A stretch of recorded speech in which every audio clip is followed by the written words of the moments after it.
도널드 트럼프 미국 대통령이 미 연방 대법원의 상호 관세 위법 판결 이후에도 추가 관세 부과 의지를 재확인하며 통상 압박 수위를 높이고 있습니다. 트럼프 대통령은 판결 당일인 20일 합법적으로 쓸 수 있는 모든 무역법과 권한을 동원하겠다고 밝혔으며 이튿날 무역법 122조를 근거로 15%의 대체 관세를 부과했습니다. 또 트루스 소셜을 통해 향후 몇 달 동안 법적으로 허용되는 새로운 관세를 결정하겠다며 추가 조치를 예고했습니다.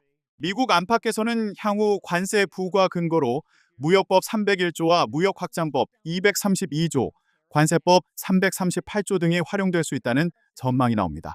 특히 트럼프 행정부는 슈퍼 301조로 불리는 무역법 301조를 통해 주요 교역국의 핵심 품목에 대한 조사를 추진할 방침입니다. 미국 무역대표부는 제이미슨 그리어 대표명의 성명을 통해 주요 무역국의 주요 품목을 조사하겠다고 밝혔습니다.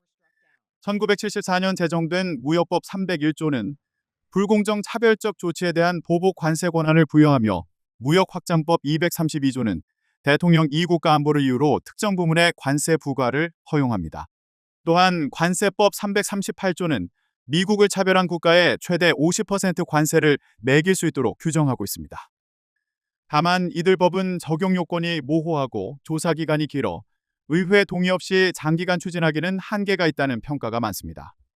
예를 들어 무역법 122조는 국제수지 위기 등 제한적인 상황에서만 발동할 수 있고 적용 기간도 최대 150일로 한정되어 있습니다.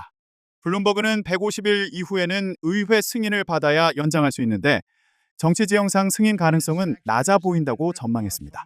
무역법 301조 역시 대상 국가나 품목이 불공정 무역 관행을 저질렀다는 점을 입증해야 하며 관련 조사는 통상 1년 이상 소요됩니다.